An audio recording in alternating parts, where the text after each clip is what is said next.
video, I'm going to advocate about the road users' flagrant manners of disregarding the traffic rules, regulations, and unruly behavior. So this set of violations that I will be discussing may result in severe legal and financial consequences, as well as to endanger the lives, especially the drivers, passengers, and pedestrians. So moving forward, we have heard the following common violations. Traffic violations. First is beating the red, also known as running a red light or red light running. Occurs when a driver enters an intersection after the traffic signal has turned red. This dangerous action may not only a traffic violation but also increases the risk of accidents, posing a threat to the safety of pedestrian and other vehicles. So, kung usa ta sa mga driver nga habit nato nga mo-violate sa rules, especially sa traffic rules and traffic lights. So, kung kita na ay kinaiya nga mo violate whenever makaagitag mga sitwasyon nga na mga traffic lights. So basically naatay madawat nga penalty usa ka dili maayo nga buhat sa usa ka driver. It is because maka-increase ni siya or dako ni siya factor nga naay mahitabo nga accident or incidents that may results the damages of properties or lives of other people. So, ikaduha nga violation is driving under the influence of alcohol. A serious traffic violation that happens when a driver operates a vehicle while impaired by drugs or alcohol. Driving under influence of alcohol is extremely dangerous because it impairs a driver's judgment, reaction time, and ability to control their vehicle. So, kung kita nga driver is nahabita nga okay ra nga mo inom, nga makainom o mga makahubog, mga ilindol nga makahubog, so kini siya usa ka violation sa rules nga gi-impose. Tungod kay ang rules manggod, ang balaod manggod nag-prevent ni siya sa future accidents, future incidents nga mahitabo. So kung kita under influence of alcohol then nag-drive ta, so dako kayong posibilidad nga naata sa peligro tungod kay dili nato ma-control ang pagmaneho sa sakyanan, dili nato tungod kay na distract na ta sa ato ang nahuna tungod kay nakainom ta. Kabalo mangyud ta kung makainom, ang atong emotion is high na siya. We are under the high pressure ang atong emotion. Kung na atong mga problema, ato na siyang madala o madistract mata sa ato ang pagmaneho. Mo na siya ang usa sa violation sa pag-drive. The third one is speeding. Is one of the most common traffic violations in many parts of the world. This occurs when a driver exceeds the imposed speed limit or drives too fast for the current road and weather conditions. Speeding is dangerous because it reduces a driver's reaction time, making it harder to avoid other vehicles on the road, and increases the impact of collision. It also reduces a driver's ability to maneuver their vehicle, especially in curves or turns. So, kini nga kinaiya sa usa ka driver, which is kusog mo padagan, muna siya ang crucial o dako nga factor nga madelikado gyud ang kinabuhi. dili lang ikaw nga driver, ingon man usab sa mga tawo nga maangin sa imuhang gibuhat or sa imong action. So ang driver kinahanglan nga mo control siya sa iyang speed limit tungod kay through fast driving nga imong gibuhat, dako kayo ang chance, dako kayong factor nga makaresult ka og accident tungod kay increase dako na ang apekto ani sa collision nga imo na buhat. So makapa-reduce po siya sa imong ability nga dili na ka makakontrol sa imong dagan tungod kay especially kung naay mga instances na ang brake dili na mo function unya naa ka sa situation nga kusog imong dagan, so dako jud ang posibilidad nga ikaw ma-disgrasya. So, fourth, we have reckless driving. Reckless driving is a serious traffic violation that involves operating a vehicle with disregard for the safety of others or their property. This can include excessive speeding, tailgating, weaving in and out of traffic, ignoring traffic signals, or engaging in other dangerous maneuvers. Reckless driving is not only a threat to the safety of the driving committing the violation but also to other road users including pedestrians, cyclists, and fellow motorists. So kini nga klase po sa ka-driver reckless, so pagka-pabaya sa iyang responsibilidad isip sa ka-driver, mauni siya ang pinaka nag-involves ni siya while nag-undergo ka sa imong pag-drive. Also dako kayong chance na makapaamong ka sa kinabuhi sa uban, especially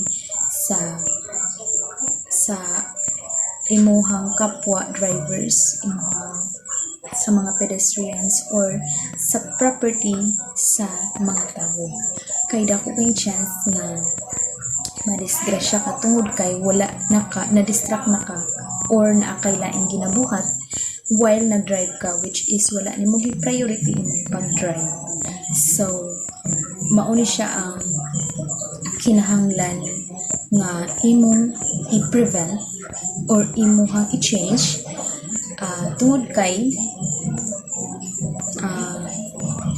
nag-engage ka og dangerous nga mga pagmaneho.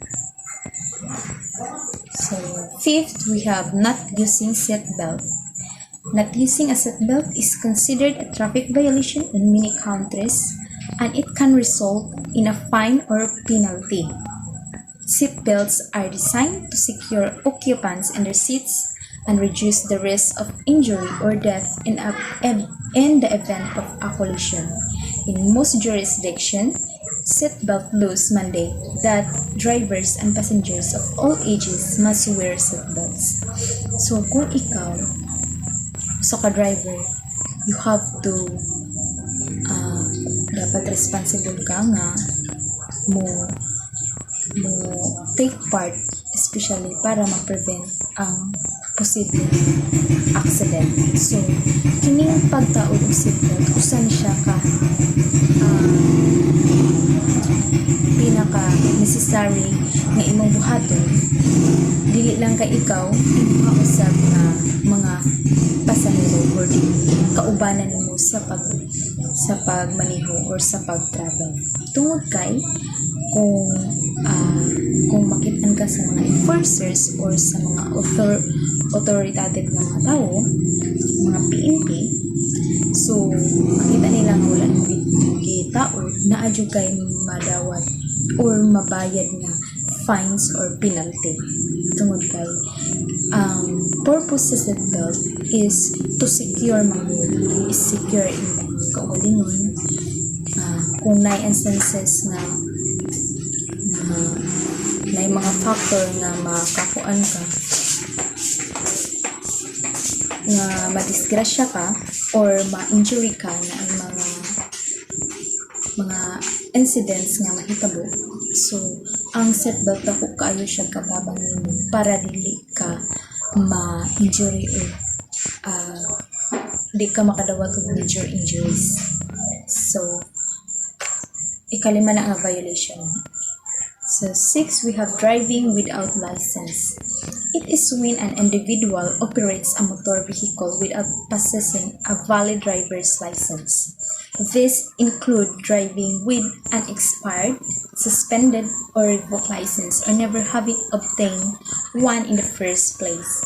Depending on the jurisdiction, penalties or driving without a license can range from fines and vehicle impoundment to potential jail time or community service. In some cases, this offense may also lead to increased difficulty in obtaining a valid driver's license in the future. So, kung ikaw kabalo na mo drive, dapat responsible ka nga mokuha og license tungod kay pinaagi sa lisensya mauni siya ang imuhang katungod nga mo drive mo operate sa mga vehicles na imuhang pagagamiton. So mauni siya ang gina-mandate yun sa balaod tungod kay gitagaan ka ug katungod na kay right na if ever na mahitabo nga mga kuan diskrasya dili ra ka masama tungod pod pinaagi sa imong lisensya ma-identify ka nga naaday kay katungod nga mo drive.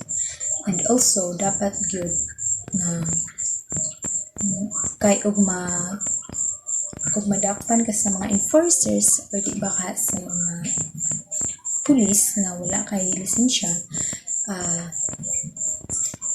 dako kayong chance nga nakay penalty o ma-revoke po ang imong license if ever ni-violate ka sa mga laws. So, kini nga mga violations nga ginamention ako, mao ni siya ang mga serious nga mga violation that nga maoy mo resulta sa pagbayad or pag makahatag ka og fines o mga penalties. Mao pa ni siya ang crucial for drivers na ma-aware ka sa mga traffic laws and regulations. Pinaka-importante, ma-practice ka sa pag-drive na safety para malikayan ang accidents of incidents. Let us all strive to be better drivers and contribute to a safer, more responsible, and enjoyable monitoring community. So, let's moving forward to the unruly behavior of the drivers. So, first, we have using cell phones while driving. So, mauni siya ang mga kinaiya sa usa ka driver nga ilang nahabi while under good driving. So first, using cell phones. Phones are more distracting than drivers realize. Despite the constant link to deadly accidents, phone usage behind the wheel has become an everyday behavior for citizens and flex alike. So, ang pag-cellphone nato, well, nag-drive ta dako kayo siya factor nga ma-aksidente dito tungod kay wala ta naka-focus ato ang pag-drive. We are reckless na sa wala na to take part ang ato ang responsibilidad. Next, we have tailgating. Reduces the distance in which drivers can brake safely in response to traffic or road issues, and the aggression can create anxiety and other materials leading to sudden hazardous actions.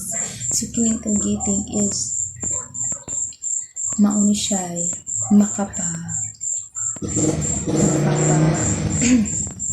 hatag makakreate sa atong kapwa drivers o kanang anxiety o hazardous actions na ay magub-an tungod kay duol lang kay ta sa wala na tay control sa distance sa atong kapwa drivers. So kining tailgating is mao ni siya issue na next is dangerous overtaking. Takes many forms such as racing ahead or other to get in the hallway, weaving in and out of lanes and cutting off other motorists without checking. Fleet driving should avoid this risk and be considered and only overtaking traffic. So, kaning dangerous overtaking, from very dangerous, delikado na kayo iyang pag-overtake sa kapwa niya drivers. So, kini nga kinaiya sa driver, kinahanglan na dili ni siya itolerate tungod kay makapa rest ni siya dako na siya factor nga aksidente dili lang kay ikaw udi makapaamong ka sa imong kapwa drivers. So ang behavior is weaving in and out of lanes. So mukuan ka mo kawat ka sa laing lugar sa dili nimo right of way. So kana nga mga kinaya dapat dito lang. Next is last minute braking, harsh or erratic braking or braking at the last second gives the driver in the rear little or no time to adjust. This is a prime cause of rear end impacts and can even lead to being pushed into traffic further ahead. So kaning last minute braking is mo ni siya usapud nga pinaka crucial na kinaiya sa usa ka driver tungod kay kusog ilang padagan dayon mo sudden break ra dayon sila tungod kay ay instances na naaba kayong labang or naaba kay ning block sa agianan unya kusog ilang padagan, then kung ana ka kana ulahin na ka naka-break sila ko kayo ang chance na madumbulan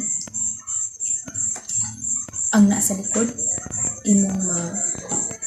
imong makuanan tungod sa imong pagka-reckless mo drive. So dako kayong chance na makaka-ito accidents. Next is disobeying traffic lights. Running a red light causes other motorists to think it's safe to proceed when it's not. Similarly, speeding up at yellow lights can result in sudden braking on red, often leading to costly collision or speeding tickets. So, kani ang paglabag sa traffic lights, muna siya ang violation nga imong madawat sa mga pulis tungod kay ilaha kang tagal penalty, ilaha kang pabayron sa imong gi-violate nga bala. At so kaning being fatigued when driving. So road fatigue plays in driving is often overlooked, but it's a dangerous, even fatal distraction behind a wheel.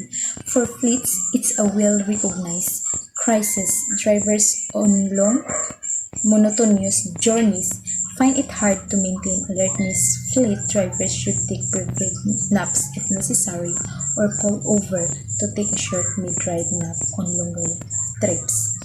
So, kaning being fatigued, nakapil ka o katugon or kanang kalaay sa pag-drive.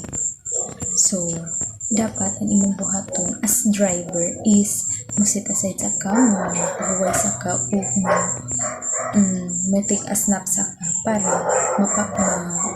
ma-prevent nimo ang future accidents or incidents ka mahitabo. So, kini nga crisis dapat dili ni siya baliwalaon lang tungod kay dako siya chance nga ma-accident ka. So, that's all for my advocating the road users, the rules and regulations of traffic lights, and God bless us all. Thank you.